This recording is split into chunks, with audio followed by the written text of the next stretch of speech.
নমস্কাৰ, আকৌ এবাৰ স্বাগতম জনাইছো সকলোকে আধ্যাত্মিক জগতখনলৈ। আশা কৰিছো সকলোৱে ভালে আছে, কুশলে আছে।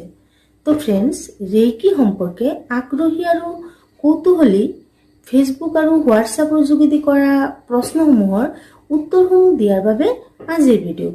কেইবাজনে ৰেইকি ৰিলেটেড কিছুমান প্ৰশ্ন সুধিছিলে।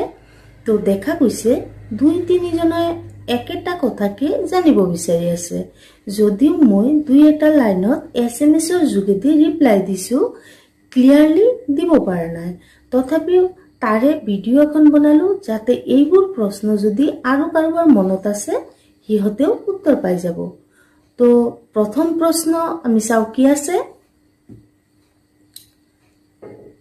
প্ৰশ্ন হৈছে, ৰেইকি কৰিলে আমাৰ সমস্যাবোৰ সমাধান হ'বলৈ কিমান দিন সময় লাগে?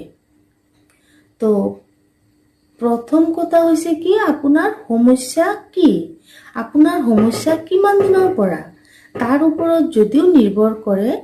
কণ্টিনিউ যদি আপুনি নিয়মিত সঠিকভাৱে কোনো গেপছ নিদিয়াকৈ ৰেইকি হিলিং থেৰাপি প্ৰয়োগ বা অভ্যাস কৰে, তেন্তে পজিটিভ ৰিজাল্ট আপুনি নিজেই চাব পাৰিব। খুব সোনকালে সফল সম্ভৱ। তো আহিছো নেক্সট প্ৰশ্নলৈ। প্ৰশ্ন হৈছে, ৰেইকি কৰিলে সমস্যাবোৰৰ সমাধান 100% হয়নে? তো এই প্ৰশ্নত মোৰ উত্তৰ হৈছে কি, হয়। শাৰীৰিক, মানসিক, আধ্যাত্মিক সম্পৰ্কৰ উন্নতিকৰণ, এই সকলোবোৰ সমস্যাৰ সমাধানেই হৈছে কি ৰেইকি। ৰেইকি দৈনিক অনুশীলনৰ জৰিয়তে যিকোনো সমস্যাৰ সমাধান সম্ভৱ। এতিয়া নেক্সট প্ৰশ্ন চাওঁ আমি কি আছে। সৰু ল'ৰা ছোৱালীৰ ক্ষেত্ৰত ৰেইকি হিলিং থেৰাপি কামত আহেনে? শিশুসকলক ৰেইকি হিলিং দিব পৰা যায়নে? তো মোৰ উত্তৰ হৈছে হয়, শিশুসকলকো ৰেইকি হিলিং দিব পাৰি। সৰু ল'ৰা ছোৱালীয়ে পঢ়াত মন নিদিয়ে বা পঢ়িবলৈ নবহে, হয়তো মোবাইলৰ এডিকশ্যন বেছি, হয়তো মোবাইলত গেম, কাৰ্টুন চোৱা আজিকালিতো কমন প্ৰব্লেম হৈ পৰিছে।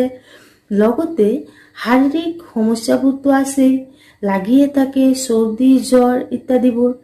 তো আপুনি যদি ৰেইকি জানে, তো আপোনাৰ ল'ৰা ছোৱালীৰ ওপৰত ৰেইকি প্ৰয়োগ কৰে, কেইমাহতে আপুনি চাব পজিটিভ পৰিৱৰ্তন আহিব। শিশুসকলৰ বাবে যদি কিবা মূল্যৱান বা দামী গিফ্ট আছে, সেয়া হৈছে কি ৰেইকি। হয়, আপোনাৰ ল'ৰা ছোৱালীৰ বয়স যদি 5 বছৰৰ বেছি হৈছে, তো তাক জীৱনৰ মূল্যৱান বা দামী গিফ্ট হিচাপে আপুনি ৰেইকি শিকাওক। পঢ়া শুনাত উত্তম ফলাফলৰ লগতে সুস্বাস্থ্য আৰু সকলো ফালৰ পৰা উন্নতি হ'বই হ'ব। তাৰ পিছৰ কি প্ৰশ্ন আছে আমি চাওঁ। পিছৰ প্ৰশ্ন হৈছে, ৰেইকিৰ কোনো ছাইড এফেক্ট আছে নেকি? ৰেইকি সুৰক্ষিত নে?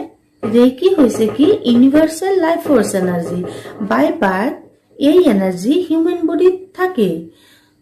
এনাৰ্জি আছে বাবেই আমাৰ জীৱন চলি আছে, আমি জীয়াই আছো, উশাহ নিশাহ লৈ আছো। আমাৰ শৰীৰৰ সম্পূৰ্ণ কাৰ্যকলাপ এনাৰ্জিৰ বাবেই চলি আছে। এনাৰ্জি ওলাই যোৱাৰ লগে লগে আমি স্থিৰ হৈ যাম, মৃত হৈ যাব আমাৰ শৰীৰ। চ' ৰেইকিৰ কোনো ছাইড এফেক্ট নাই। ৰেইকি হৈছে 100% সুৰক্ষিত। নেক্সট প্ৰশ্ন কি আমি চাই লওঁ। অৰা কি? এই সম্পৰ্কে অলপ জানিব বিচাৰো, কাইণ্ডলি যদি অলপ জনায়। তো অৰা সম্পৰ্কে 2-এটা কথাত ক'ব নোৱাৰি যদিও, অৰা হৈছে কোনো মানুহৰ এনাৰ্জি ফিল্ড, যাক স্পিৰিচুৱেলিটিৰ ভাষাত সূক্ষ্ম শৰীৰ বুলিও কোৱা হয়। অৰাই হৈছে আমাৰ শক্তি ক্ষেত্ৰ। তো নেক্সট ভিডিঅ'ত অৰা সম্পৰ্কে বহলাই আলোচনা কৰিম। তো বন্ধুসকল, আশা কৰিছো আপোনালোকে সোধা প্ৰশ্নসমূহৰ উত্তৰ মই বুজাব পাৰিছো। আৰু যদি কাৰোবাৰ জানিবলগীয়া কোনো প্ৰশ্ন আছে, তেনেহ'লে হোৱাটছআপ কৰিব পাৰে। মই ভিডিঅ'ৰ যোগেদি আপোনালোকৰ উত্তৰসমূহ দিয়াৰ চেষ্টা কৰিম। সকলোৰে মংগল কামনা কৰি আজিৰ বাবে ইমানেই। ধন্যবাদ।